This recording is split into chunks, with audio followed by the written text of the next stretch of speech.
आज हम लोग बात करने वाले हैं मोदी और बीजेपी के बारे में, मतलब बीजेपी भारतीय जनता पार्टी। तो अगर आप भी मोदी के फैन हैं तो लास्ट तक जरूर देखें।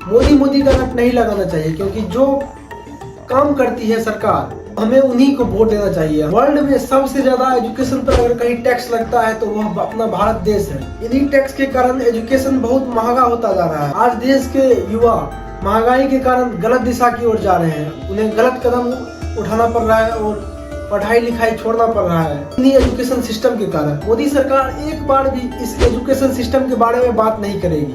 बेरोजगारी सबसे अधिक हुई है तो वह मोदी की ही सरकार में हुई है। यहाँ तक ही सीमित नहीं है दोस्तों, अभी तक का सबसे तानाशाही सरकार अगर बना है, मतलब हम भी है 14 से देख रहे हैं। 14 से मेरे को याद है जहाँ तक मोदी है, तो 14 से लेकर अभी तक 24 है। 10 साल में 10 साल में अगर सबसे कहीं तानाशाही सरकार हुई है तो वह मोदी सरकार है। यह मैं किस आधार पर बात कर रहा हूँ यह आप लोग को मैं अभी बताता हूँ। भारत देश एक ऐसा स्वतंत्र देश है जहाँ पे कोई भी अपना आंदोलन कर सकता है, लेकिन मोदी सरकार मतलब भाजपा सरकार एक ऐसी सरकार, पहली सरकार बनी है जो किसानों के आंदोलन को दबाने का कार्य कर रही है। मोदी सरकार ने कहा था कि ड्रोन एक ऐसा तकनीक है जिससे हम किसानों की फसल में 3 गुना उपजाऊ ज्यादा अधिक कर सकते हैं। लेकिन इन ड्रोनों का इस्तेमाल पंजाब में हुआ था, एक आंदोलन जहाँ पे किसान जो है MSP कम कराने की मांग को लेकर के दिल्ली जा रहे थे, अपना मतलब बात रखने के लिए, आंदोलन करने के लिए। लेकिन नहीं, मोदी सरकार ने उन पर ड्रोनों से हमला किया, आंसू गैस छोड़ उन पर, रबर का बुलेट छोड़ा गया उन पर, बंदूक चलाई गई और इनमें बहुत सारे किसान भाई लोग घायल हुए हैं। आप लोग को दृश्य से पता चलता होगा, जैसे यह लगता है चीन का बॉर्डर, चीन और भारत का बॉर्डर या भारत पाकिस्तान का बॉर्डर के जैसा इंतजाम किया गया था इनके स्वागत के लिए। देश में आज तक किसानों के साथ ऐसा दुर्व्यवहार कभी नहीं हुआ है, यह मोदी सरकार की ही देन है। देश की पहली ऐसी सरकार है जो मतलब विद्यार्थियों को भी नहीं छोड़ा, विद्यार्थियों की आवाज को भी दबाने की कोशिश की गई है। अग्निवीर से पहले सेना में जाने के रहते थे हम लोग, आर्मी, देश के प्रति लगाव था, वो जाते थे और योगदान देते थे देश की सुरक्षा में और शहीद होते थे, मतलब बहुत गर्व की बात होती है। लेकिन नहीं, मोदी ने उसको भी नहीं छोड़ा। अपना जाइए 4 वर्ष का सेवा करिए, उसके बाद आइए घर पे पकौड़ी तल के, मतलब अपना रोजगार खोलिए, पकौड़ी तल के बेचिए। विद्यार्थियों ने अपना आंदोलन किया था, लेकिन नहीं, उन पर भी लाठीचार्ज किया गया, उनको भी दबाने की कोशिश गई, जेल में डाला गया। इसमें पिछले 5 साल 3 साल पहले 2019 में लगभग भर्ती आई थी।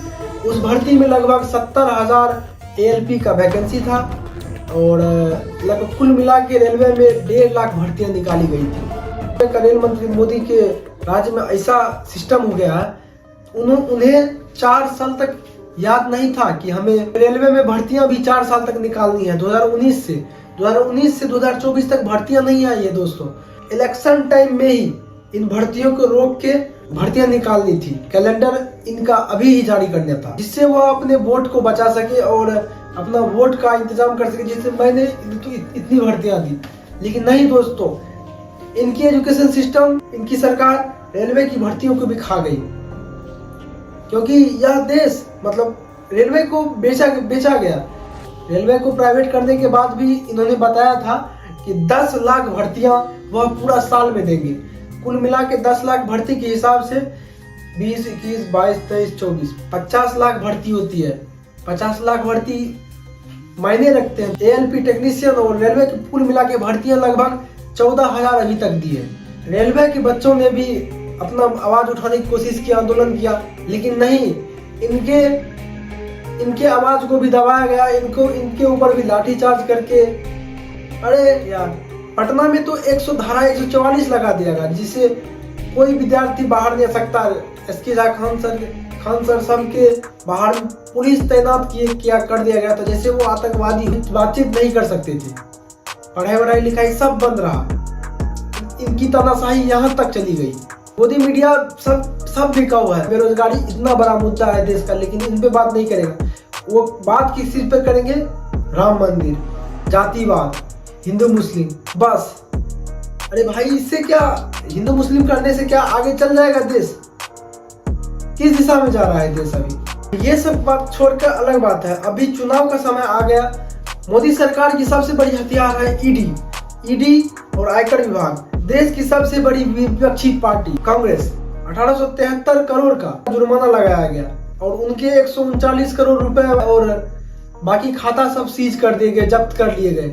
अब उनके पास इतना भी रुपया नहीं है कि वो अपना विज्ञापन कर सके और जहाज से अपना प्रचार करने के लिए, भाषण देने के लिए कहीं जा सके। ठीक है, इलेक्ट्रल बॉन्ड नाम का एक स्कीम रहता है, वो मोदी ने जारी किया था। ठीक है, और वो इलेक्ट्रल बॉन्ड के जरिए मोदी को 11,800 करोड़ लगभग रुपए, इतना रुपया उसको हुआ है। लेकिन ईडी उसके आसपास भी नहीं, जहाँ चंद्रशेखर उसके आसपास भी नहीं भटकती भाजपा सरकार या मोदी के पीछे। विपक्षी पार्टी को बार बार परेशान करती है। ऐसे ही आम आदमी पार्टी केजरीवाल, उनको भी बहुत प्रयास किया गया दिल्ली केंद्र, अपना केंद्र पे वहां से हटाने का, लेकिन नहीं, केजरीवाल नहीं हटे अभी तक। अब आगे का तो पता नहीं मुझे। सरकार का काम हिंदू मुस्लिम करना नहीं होता है, देश की बेरोजगारी पर भी ध्यान देना होता है। देश के युवा गलत दिशा में जा रहे हैं। यहाँ तक कि मोदी एक ऐसा प्रधानमंत्री है जो देश में सेना के शहीद होने पर भी वोट मांगे हैं। इतना, इससे ज्यादा शर्मनाक बात और हो ही नहीं सकता है। अंत में यही कहना चाहेंगे कि सरकार का काम हिंदू मुस्लिम करना नहीं होता है, न ही मंदिर मस्जिद के बीच में रहना चाहिए।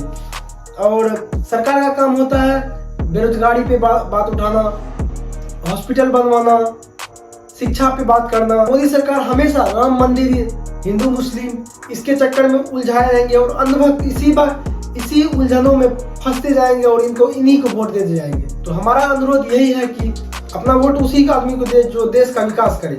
ठीक है, गलत हाथों से बचाए। और मिलते हैं नेक्स्ट वीडियो में किसी और वीडियो के साथ। धन्यवाद।